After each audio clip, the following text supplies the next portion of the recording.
মামলা দিয়া মানুষ থেকে বিজনেস করে। চেয়ারম্যান যে এমন এক জিনিস, উনি মানুষের চারিত্রিক সনদপত্র দেয়।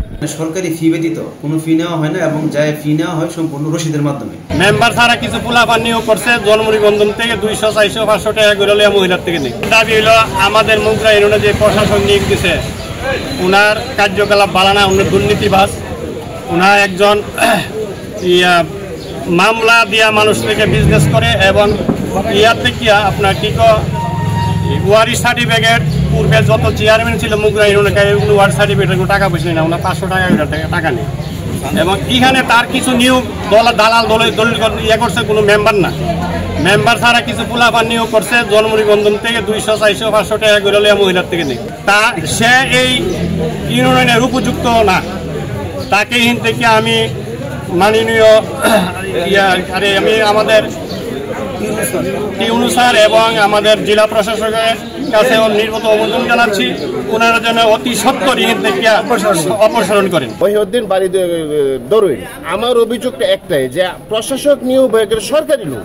আমাদের ইউনিয়নে পর্যাপ্ত পরিমাণে প্রশাসক আছে, অবলিক এখানে 9 জন মেম্বার আছে। প্রশাসক বাদ দিয়ে যে কোনো একজন মেম্বারকে দিলে আমরা পুরো ইউনিয়নবাসী উপকৃত হবে, এটুকুই আমার ব্যক্তিগতভাবে চাওয়া। এবং প্রশাসক যদি এখানে থাকে তাহলে যে অসুবিধাটা হয়, ওনার বাড়ি এক জায়গায়, এখানে আমাদের ইউনিয়নের লোকরা।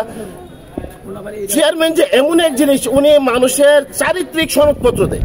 তাহলে এই লোকটা আমাদের ইউনিয়নের না, উনি আমাদের ইউনিয়নের থেকে একজন প্রশাসক অবলিক 9 জন মেম্বার থেকে যে কোনো একজন মেম্বার নিয়োগ করা হোক, আমি অবলিক আমার ইউনিয়নবাসী উপকৃত হবে। তো আপনারা জানেন যে ইউনিয়ন পরিষদে সে উদ্দেশ্যপ্রণীতভাবে আমাকে, আমার আব্বা যেহেতু উপজেলা বিএনপির সেক্রেটারি, তারা ধারণা করছে যে বিস্ফোরক মামলা হয়তোবা আমাদের মানে আমাদের দলের যেহেতু মামলা, দলের বাদী যেহেতু আমাদের দল করে, সেক্ষেত্রে ওরা আমার আব্বার দলের সেক্রেটারি হওয়ার কারণে ওরা আমাদের প্রতি একটা ব্যক্তিগত আক্রোশ থেকে এবং উদ্দেশ্যপ্রণীতভাবে আমাকে হেয় প্রতিপন্ন করার জন্য কাজটা করেছে। মূলত এখানে যে ধরনের অভিযোগ করা হয়েছে, এখানে সরকারি ফি ব্যতীত কোনো ফি নেওয়া হয় না এবং যাই ফি নেওয়া হয় সম্পূর্ণ রসিদের মাধ্যমে।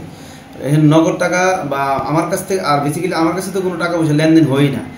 এখানে আমরা জন্ম এবং মৃত্যু সনদের ক্ষেত্রে মৃত্যু সনদের কোনো ফি নাই, জন্ম সনদ প্লাস জন্ম সনদের জন্য সরকারি ফি যেটা আছে নির্ধারণ করা, ওটাই নেওয়া হয় রসিদের মাধ্যমে। আর দ্বিতীয় হচ্ছে আপনার ওয়ারিশ সনদের ব্যাপারে ব্যাপক অব্যবস্থাপনা ছিল দীর্ঘদিন যাবৎ। আমরা যেহেতু ইউনিয়ন পরিষদের কোনো আয় নাই এবং তা এই অ্যাকাউন্ট ইউনিয়ন পরিষদ পরিচালনা করতে গেলে আপনারা জানেন যে ব্যাপক অর্থের প্রয়োজন হয়। সেক্ষেত্রে সাহিত্য প্রতিষ্ঠান হিসাবে উপজেলা প্রশাসনের দিক নির্দেশনা ছিল যে এখানে স্বনির্ভর হওয়ার জন্য।